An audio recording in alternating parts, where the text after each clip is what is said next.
नमस्कार साथियों, स्वागत है आपका अपने YouTube चैनल वाईके ऑनलाइन एजुकेशन में। उम्मीद है आप सब लोग स्वस्थ होंगे, मस्त होंगे और अपनी पढ़ाई में व्यस्त होंगे।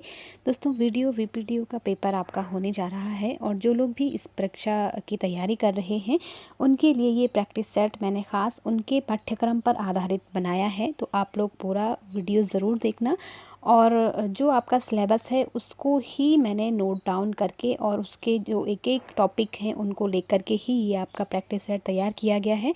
तो चलिए शुरू करते हैं इस प्रैक्टिस सेट को। इससे पहले भी मैंने बहुत सारे प्रैक्टिस सेट आपको करवाए हैं। अगर आपने प्रीवियस नहीं देखे हैं तो ज़रूर जा कर के देखना। और इससे जो बहुत सारे टॉपिक ऐसे हैं जो मैंने डिटेल से आपको पढ़ाए हुए हैं आपके सिलेबस के अकॉर्डिंग, तो पहले आप वो टॉपिक भी ज़रूर देख लीजिए, उन पर ही आधारित ये प्रैक्टिस सेट है। तो चलिए शुरू करते हैं। सबसे पहला प्रश्न है, इसमें से कौन सी बोली पश्चिमी हिंदी के अंतर्गत नहीं आती? तो देखो, प्रश्न आपसे पूछा जा रहा है नहीं आती, तो कौन सी नहीं आती। अगर आपने मेरा अभी 2-3 दिन पहले ही मैंने एक वीडियो बनाया था जो कि हिंदी भाषा और उसकी बोलियों पर आधारित था, और उसके अंदर उत्तराखंड की जो बोलियां हैं, गढ़वाली, कुमाऊनी, जौनसारी, जो भी जितनी भी आती हैं, जो आपसे अक्सर प्रश्न पूछे जाते हैं जिनसे, तो वो वीडियो आप ज़रूर देखना। क्योंकि मुझे इतना विश्वास है, क्योंकि प्रीवियस क्वेश्चन पेपर में भी वो वहाँ से प्रश्न उठ चुके हैं, तो इस बार भी आपसे एक प्रश्न वहाँ से ज़रूर बनेगा। तो वो वीडियो आप ज़रूर देखना और उसी पर आधारित ये प्रश्न है। तो देखिए, इसको आपसे पूछा जा रहा है कि पश्चिमी हिंदी के अंतर्गत नहीं आती, तो कौन सी नहीं आती? खड़ी बोली भी आती है, ब्रजभाषा भी आती है, कन्नौजी भी नहीं आती है, कन्नौजी भी आती है, सॉरी, अवधी भाषा इसमें नहीं आती है। अवधी भाषा किसके अंदर आती है? पूर्वी हिंदी के अंदर आती है। तो इस तरह के आपसे प्रश्न पूछे जाएंगे। दोस्तों, यदि आप चैनल पर नए हो तो चैनल को सब्सक्राइब ज़रूर कीजिए और अपने दोस्तों को भी साथ में जोड़ते जाइए, उनके साथ भी शेयर करते जाइए। चलिए दूसरा प्रश्न ले लेते हैं। ब्रजभाषा का क्षेत्र कौन सा नहीं है? तो सबसे पहले तो मैं आपको यही बताती हूँ कि जब भी आप क्वेश्चन पेपर पढ़ते हो तो आपको डिटेल से पहले प्रश्न को 2 से 3 बार पढ़ना है, ताकि आपका क्वेश्चन जो है जो है गलत ना हो। और कई बार आप हड़बड़ी में जो है गलत कर लेते हो, पढ़ने में ही मिस्टेक्स हो जाती हैं, तो इसलिए ध्यान से पढ़ा करिए। ठीक, देखो, आप पूछ रहे हैं कि ब्रज भाषा का क्षेत्र कौन सा नहीं है, तो कौन सा नहीं है बताइए। देखो, धौलपुर भी है, मथुरा भी है, आगरा भी है, सरगुजा इसमें नहीं आता है। ठीक है, तो इसका ऑप्शन बी जो है वो राइट आंसर हो जाएगा, ऑप्शन बी। ठीक, तीसरा प्रश्न है हमारा, पश्चिमी हिंदी में कौन सी बोली है? अब आपको फिर से पश्चिमी, मैंने कहा था ना, पश्चिमी हिंदी के अंदर की जो बोलियां हैं, 5 बोलियां उसमें आती हैं और बहुत इम्पॉर्टेंट वो बोलियां हैं आपकी। ठीक, तो जो हिंदी है उसकी 5 उपभाषाएं हैं और 18 क्या हैं? बोलियां हैं। तो ये आपको ध्यान रखना है। ठीक, तो देखिए, मगही, कन्नौजी, मैथिली और अवधी। तो पश्चिमी हिंदी में कौन सी बोली आती है? देखो, कौन सी आती है? कन्नौजी आती है, यहाँ पे एक ही है। अवधी भी नहीं आती है। मैथिली, मगही ये बिहारी के अंदर आती हैं और अवधी हमने बताया पूर्वी हिंदी के अंदर आती है। कन्नौजी जो है पश्चिमी हिंदी की बोली है। ठीक, बिहारी हिंदी की बोली का नाम है। तो बिहारी हिंदी की जो बोली है, मगही भी है और बघेली, छत्तीसगढ़ी, बुंदेली ये नहीं है। ठीक, तो ध्यान रखिएगा। इसके बाद भाषा की सार्थक लघुत्तम इकाई है, तो कौन सी हो जाएगी? देखो, अब यहाँ पर ये क्वेश्चन आपको कंफ्यूज कर सकता है। एक तो आपसे पूछा जाता है भाषा की लघुत्तम इकाई। ठीक है, एक तो आपसे ये पूछा जाता है और एक तो आपको क्या पूछा जा रहा है? भाषा की सार्थक लघुत्तम इकाई। तो सार्थक का मतलब क्या होता है? जिसका अर्थ निकलता है। ठीक, तो यहाँ पर जो इसका राइट आंसर हो जाएगा, ये हो जाएगा हमारा शब्द। क्योंकि कोई भी शब्द जब आप लिखते हैं तो उसका अर्थ निकलता है। ठीक है, कोई भी सार्थक शब्द, तो आपसे वही पूछा जा रहा है कि सार्थक लघुत्तम इकाई जिसका अर्थ निकले। अगर हम यहाँ से अर्थ सार्थक को हटा दें, मान लो, तो भाषा की लघुत्तम इकाई, तब इसका आंसर ध्वनि हो जाएगा। क्योंकि ध्वनि में अ भी आता है, क आता है, अ से लेके ज्यों, तो ये लघुत्तम इकाई हो गई। ठीक है, जो ध्वनि होती है, जो वर्ड होते हैं जिनको हम उच्चारण करते हैं, जो वर्ण होते हैं, लिखते हैं जिन्हें, तो लघुत्तम इकाई क्या है? ध्वनि या वर्ण। लेकिन सार्थक लघुत्तम इकाई पूछ रहे हैं तो वो शब्द हो जाएगा, क्योंकि ध्वनि से मिलकर ही हमारे शब्द बनते हैं। तो यहाँ पर सार्थक क्या हो जाएगा? ए ऑप्शन इसका राइट आंसर हो जाएगा, ध्यान रखिएगा। अगला छठा प्रश्न है हमारा, प्रथम आना तो दूर उससे तो परीक्षा पास भी नहीं हो सकती। इस वाक्य में कौन सा वाच्य है? तो ज़रा पहले तो इस वाक्य को पहले ध्यान से पढ़िए, फिर आप अपना आंसर लगाइए कि इसमें कौन सा हो सकता है। प्रथम आना तो दूर, उससे तो परीक्षा भी पास नहीं हो सकी। तो मैंने एक वीडियो भाववाचक, कर्मवाचक, कर्तृवाचक बहुत डिटेल से आपको पढ़ाया था। तो वहाँ पर मैंने आपको बताया था, जहाँ पे नकारात्मक, इसकी पहचान मैंने बताई थी कि भाववाचक की पहचान क्या है। इसके जो अधिकतम वाक्य होते हैं वहाँ पे आपको नकारात्मक चीज़ें देखने को मिलेंगी। तो सीधी सी बात है, ये क्या है, हमारा भाववाचक का उदाहरण है। ठीक, तो ऑप्शन ए सही हो जाएगा। नंबर 7 में अगर हम बात करें तो मुझसे अब अकेले नहीं रहा जाता है। इस वाक्य में कौन सा वाच्य है? तो बताइए इसमें कौन सा होगा। सीधी सी पहचान करनी है, नहीं रहा जाता। तो यहाँ भी क्या है, आपको नकारात्मक दिख रहा है, नहीं दिख रहा है ना, नेगेटिव सेंटेंस दिख रही है। तो इसमें भी क्या हो जाएगा, हमारा भाववाच्य है। हालांकि मैंने इसको डिटेल से पढ़ाया है, लेकिन ट्रिक के माध्यम से अगर आपको बहुत जल्दी, क्योंकि समय कम होता है और अगर आपको अपने आंसर की पहचान करनी है, जब आप डिटेल से आपको नहीं समझ में आता है, तो शॉर्ट ट्रिक से भी आप अपने आंसर तक पहुंच सकते हो। ठीक, 8वां प्रश्न है हमारा, हर क्षेत्र में अलग भाषा बोली जाती है। इस वाक्य में कौन सा वाच्य है? तो बताइए इसमें कौन सा होगा। बिल्कुल, इसमें कर्मवाच्य है, क्योंकि अब यहाँ से हम कर्म की क्या देख रहे हैं, प्रधानता देख रहे हैं। भाषा बोली, जो भाषा है वो यहाँ पे क्या है, कर्म है। हर क्षेत्र में क्या बोली जाती है, भाषा बोली जाती है। और हर क्षेत्र में जो भाषा है वो क्या है, हमारा यहाँ पे कर्म है, कर्म की प्रधानता है, इसलिए यहाँ पे हो जाएगा कर्मवाच्य। ठीक, अगला नंबर 9 क्वेश्चन है हमारा, निम्नलिखित में से कौन सा वाक्य सही है? तो बहुत इंपॉर्टेंट प्रश्न है, वाक्य शुद्धिकरण से आपसे प्रश्न पूछे जाते हैं। तुम मोहन को देखे हो? तो यहाँ पे देखो, ये वाक्य, हालांकि बहुत सारे जो बिहार, यूपी, इस तरह के जो खड़ी बोली का जो क्षेत्र है, वहाँ पे इस तरह के वाक्यों का प्रयोग किया जाता है, लेकिन ये गलत हो जाएगा। ठीक है, यहाँ पे या तो आ जाएगा तुमने मोहन को देखा है, इस तरह से या तो आ जाएगा। ठीक है, तो ये जो तुम मोहन को देखे हो, ये जो देखे आप देख पा रहे हैं, ये क्या है, मतलब गलत वाक्य, गलत सेंटेंस है ये। ठीक है, बच्चों पर गुस्सा मत करो। अब आगे भी देख लेते हैं कि सही वाक्य हमसे पूछ रहा है, 10 रुपया में क्या आता है? तो देखो 10 क्योंकि क्या है, बहुवचन है, 10 रुपया नहीं होगा, 10 रुपये में क्या आता है। ठीक है, तो यहाँ पे ये भी हमारी जो सेंटेंस है ये भी गलत हो जाएगी।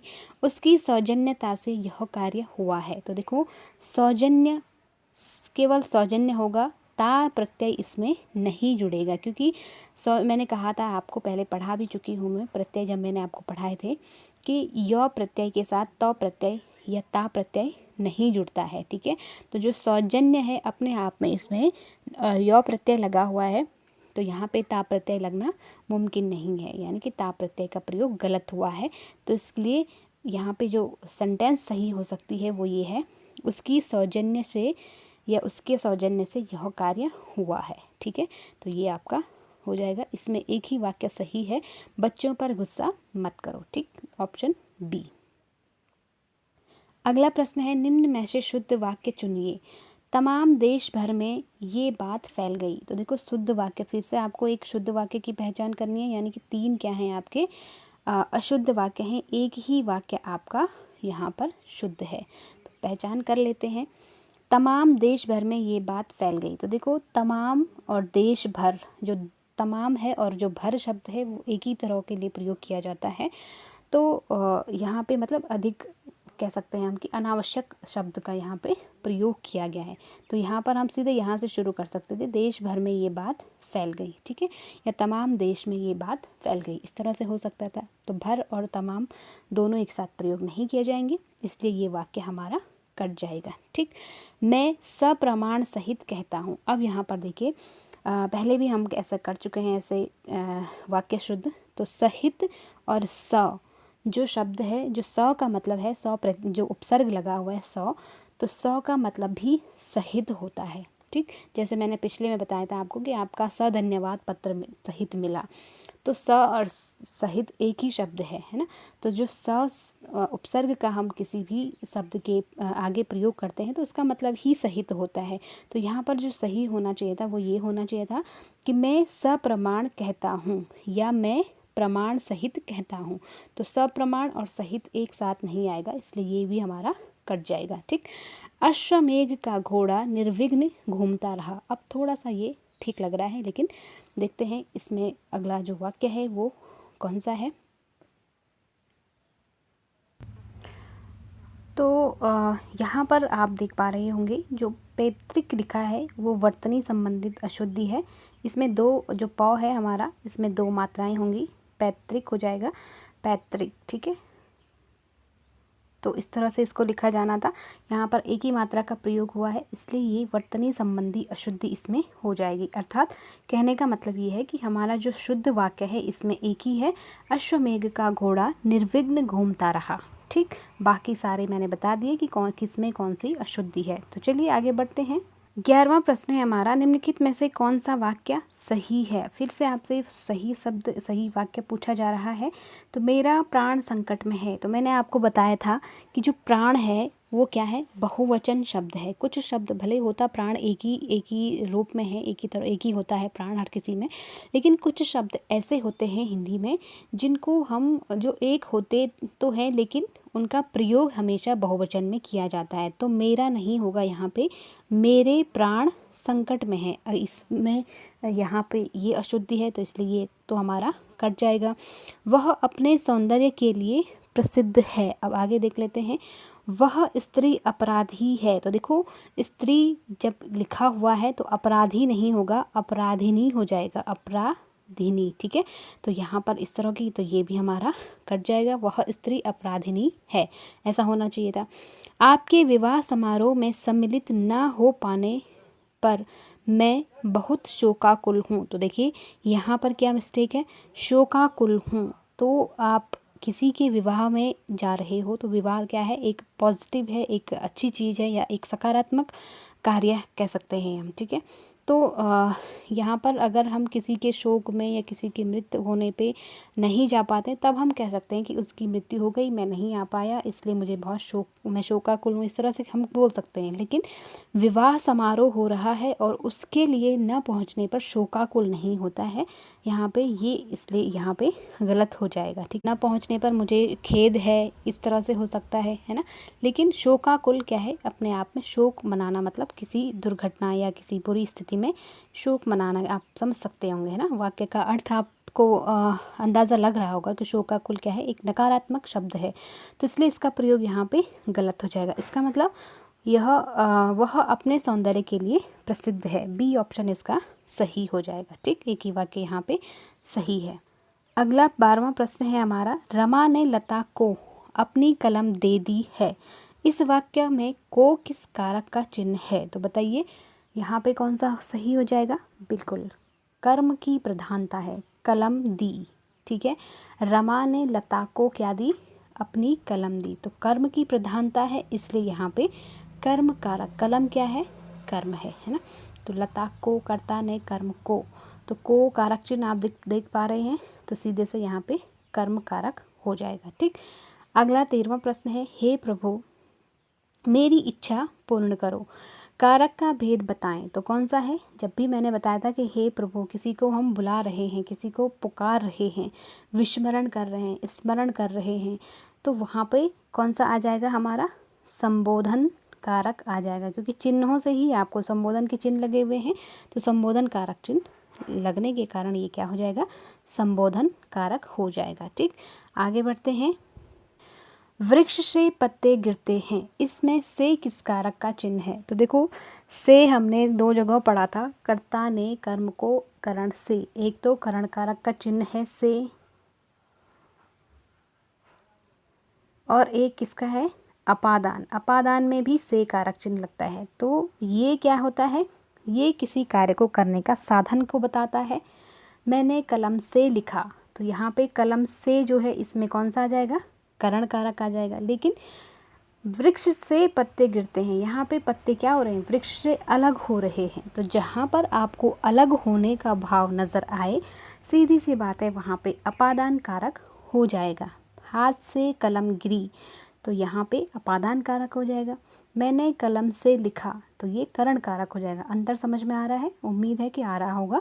तो चलिए यहाँ पे इसका राइट आंसर क्या होना चाहिए, सी। ठीक, तो चलिए अगला प्रश्न हमारा है 15वां प्रश्न। सुनीता पुस्तक पढ़ने जा रही है, इस वाक्य में सुनीता का पद परिचय बताइए। तो बताइए, मैंने पद परिचय आपको बहुत अच्छे से पढ़ाए थे। अगर आपने पद परिचय वाला वीडियो नहीं देखा है तो ज़रूर देख लीजिए, क्योंकि आपसे पद परिचय बहुत ज़्यादा पूछे जाने लगे हैं। ठीक, तो देखिए, सुनीता पुस्तक पढ़ने जा रही है, इस वाक्य में क्रिया का पद परिचय बताइए। हालांकि आपके पास मैंने कहा था अंडरलाइन, लेकिन यहाँ पर आपको अब थोड़ा और घुमा के दे रहा है। क्रिया की आपको क्रिया का पद परिचय पूछा जा रहा है। तो क्रिया आपको पता है ना, पढ़ने जा रही है, तो ये क्या है, हमारे क्रिया है, जा रही है। ठीक है, तो इसका पद परिचय आपको बताना है, ना तो सुनीता का बताना है ना पुस्तक का बताना है। तो देखिए, क्रिया क्या है, सकर्मक क्रिया है, क्योंकि यहाँ पुस्तक जो है इसके साथ, क्रिया के साथ क्या है, कर्म जुड़ा हुआ है। क्या पढ़ने जा रही है, पुस्तक पढ़ने जा रही है, तो पुस्तक कर्म जुड़ा हुआ है, इसलिए क्या हो जाएगा, हमारा सकर्मक क्रिया हो जाएगा। और भी चीज़ें देख लेते हैं। एक वचन, तो ठीक है, सुनीता पुस्तक पढ़ने जा रही है, अकेले जा रही है, इसका एक वचन हो जाएगा।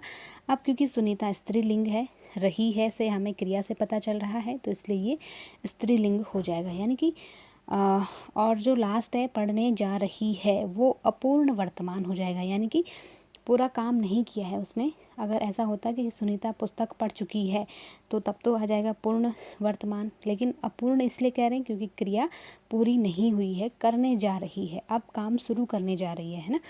तो यहाँ पे बी ऑप्शन इसका सही हो जाएगा। ठीक, उम्मीद है आपको समझ में आ रहा होगा। यदि समझ में आ रहा है तो लाइक तो करते रहिए। 16वां प्रश्न है, इस जंगल में बड़े विषैले सर्प रहते हैं। तो देखिए, आपको बताना है इसका पद परिचय, किसका, विषैले जो शब्द है इसका आपको पद परिचय बताना है। ठीक है, तो सबसे पहले सर्प क्या है, यहाँ पे एक संज्ञा शब्द है, और संज्ञा शब्द की विशेषता है विषैले, यानी कि सर्पों की विशेषता क्या है कि वो कैसे हैं, विषैले हैं। तो सबसे पहला तो इसमें आ जाएगा गुणवाचक विशेषण। ठीक है, इसके बाद सर्प रहते हैं, यानी कि बहुवचन का प्रयोग हुआ है, तो इसमें यह क्या आ जाएगा, बहुवचन आ जाएगा। अब जो सर्प हैं उन्हें हम पुल्लिंग के अंदर रखते हैं, तो इसलिए पुल्लिंग इसका हो जाएगा। ठीक है, तो 16वें प्रश्न का आंसर आपको मिल गया है, ऑप्शन ए। आगे बढ़ते हैं। 17वां प्रश्न है, आपके कहने पर मैं पटना जा सकता हूँ, इस वाक्य में मध्यम पुरुष बताएं। तो देखो, मैंने आपको सर्वनाम पढ़ाए थे, और सर्वनाम कितने होते हैं हमारे, 3 होते हैं सर्वनाम में। माफ़ कीजिएगा, जो सर्वनाम है पुरुषवाचक सर्वनाम, पुरुषवाचक सर्वनाम में 3 तरह के सर्वनाम होते हैं। कौन कौन से, उत्तम पुरुष सर्वनाम, मध्यम पुरुष सर्वनाम और अन्य पुरुष। ठीक है, तो आपको बताना है कि इसमें कौन सा आपसे पूछा जा रहा है, मध्यम पुरुष। तो उत्तम पुरुष में मैं, हम, हमारा ये आ जाएगा। मध्यम पुरुष में तू, तुम, तुम्हारा, तुमने। ठीक है, और अन्य पुरुष में आ जाएगा वे, उनके, उन्होंने। ठीक, तो आपसे कह रहा है कि आपके कहने पर मैं पटना जा सकता हूँ, इस वाक्य में मध्यम पुरुष, तो मध्यम पुरुष क्या आ जाएगा, आपके, यानी कि आपके, तू, तुम, तुम्हारा, आपके, ये सब जो है ना, जहाँ पे दूसरे व्यक्ति की बात होती है तो वो सीधे किस में आ जाता है, मध्यम पुरुष के अंदर आ जाता है। तो ऑप्शन डी इसका राइट आंसर हो जाएगा। ठीक, 18वां अगला प्रश्न है हमारा, आपकी वजह से मैंने उसे जाने दिया, इस वाक्य में अन्य पुरुष बताएं। तो अब बताइए, आपकी वजह से मैंने उसे जाने दिया, इसमें कौन सा होगा, अन्य पुरुष आपसे पूछ रहा है, तो अन्य पुरुष इसमें हो जाएगा उसे। ठीक है, उत्तम पुरुष मैं, मैंने, हम, हमारा, ये सब उत्तम पुरुष, जहाँ पे मैं की प्रधानता है, स्वयं की प्रधानता है, और जहाँ पे आपकी यानी दूसरे व्यक्ति की है वहाँ पे तू, तुम, तुम्हारा, तुमने, आपका। ठीक, और जहाँ पे तीसरे व्यक्ति की बात हो रही है तो उसने, उसके, ये सब किस में आ जाएगा, अन्य पुरुष के अंदर आ जाएगा। आगे बढ़ते हैं। 19वां हमारा प्रश्न है, बड़ा घर छोटा आदमी नीला वस्त्र में विशेष्य पद कौन सा है? तो बताइए, विशेष्य का मतलब क्या होता है? जिस शब्द की विशेषता बताई जाती है वो क्या होता है? विशेष्य होता है। ठीक है, तो नीला, बड़ा, घर, छोटा क्या है आप बताइए। आपके पास 4 ऑप्शन दिए हुए हैं, बड़ा घर, छोटा आदमी और नीला वस्त्र। इनमें से विशेष्य बताना है आपको, यानी जिसकी विशेषता।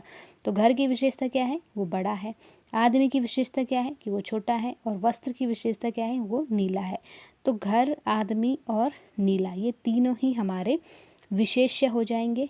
ठीक है, जबकि अगर आपसे पूछा जाता कि इनमें विशेषण बताइए, तो विशेषण क्या होता?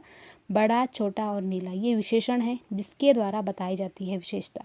लेकिन जिसकी विशेषता बताई जा रही है उन्हें विशेष्य कहते हैं, इसलिए सी ऑप्शन इसका सही हो जाएगा। ठीक, नंबर लास्ट आज का प्रश्न है, निम्नलिखित वाक्यों में से एक वाक्य में विशेषण संबंधी अशुद्धि नहीं है। देखिए, विशेषण संबंधी अशुद्धि नहीं है पूछ रहा है, वह कौन सा है? तो उसका एक गोपनीय रहस्य है। तो विशेषण मतलब जिस शब्द से संज्ञा की, सर्वनाम की विशेषता बताई जाती है वो विशेषण होता है। विशेष्य संबंधी, विशेषण संबंधी आपसे पूछ रहा है, तो उसका एक गोपनीय, तो गोपनीय और रहस्य एक ही बात है। तो यहाँ पर ये तो हमारा इसमें तो है। ठीक है, ये तो कट जाएगा, इसमें विशेषण संबंधी अशुद्धि हुई है, या तो यहाँ पे आ जाना चाहिए था उसका एक रहस्य है। ठीक, तो ये कट जाएगा। आप जैसा अच्छा सज्जन कौन होगा? तो देखो, सज्जन, सत्य का मतलब होता है सच्चा या अच्छा। ठीक है, जन मतलब व्यक्ति। तो अच्छा और सज्जन दोनों एक साथ प्रयोग नहीं किए जाएंगे, इसलिए ये भी हमारा कट जाएगा। इसमें भी अच्छा शब्द यहाँ नहीं होना चाहिए था। आप जैसा सज्जन कौन होगा, ऐसा हम कह सकते हैं। ठीक है, या आप जैसा अच्छा कौन होगा, तो ये तो ठीक है, ये भी कट जाएगा। इसमें भी गलत प्रयोग हुआ है। कहीं से खूब ठंडा पानी लाओ, तो ये थोड़ा ठीक लग रहा है, क्योंकि पानी की विशेषता क्या है कि वो खूब ठंडा आपसे कह रहा है। ठीक है, वहाँ ज्वर की उच्चतर चिकित्सा होती है, तो उच्चतर शब्द का प्रयोग यहाँ पे गलत किया गया है, इसलिए ये भी कट जाएगा। खूब ठंडा पानी लाओ, यही इसमें सही वाक्य है, यानी कि इसमें ही विशेषण संबंधी अशुद्धि नहीं की गई है, बाकी सब में अशुद्धि है, तो इसलिए इसका सी ऑप्शन सही हो जाएगा। तो उम्मीद है आपको आज के जो 20 प्रश्न हैं वो काफ़ी इन्फॉर्मेटिव, हेल्पफुल लगे होंगे। और इसी तरह के प्रश्नों की सीरीज़ प्रैक्टिस सेट अगर आप चाहते हैं तो मुझे कमेंट बॉक्स में ज़रूर लिखिएगा। इस सेशन से कोई भी डाउट आपका रहा हो तो वो भी आप मुझे कमेंट करके लिख सकते हो। चलिए, मिलते हैं अगली वीडियो में अगले प्रैक्टिस सेट या अगले सेशन के साथ। तब तक के लिए आप लोग पढ़ते रहिए, अपना और अपनों का ध्यान रखिए, अपने दोस्तों के साथ शेयर करिए, और अगर पसंद आया हो तो एक लाइक करना बिल्कुल भी ना भूलिए। चलिए, नमस्कार।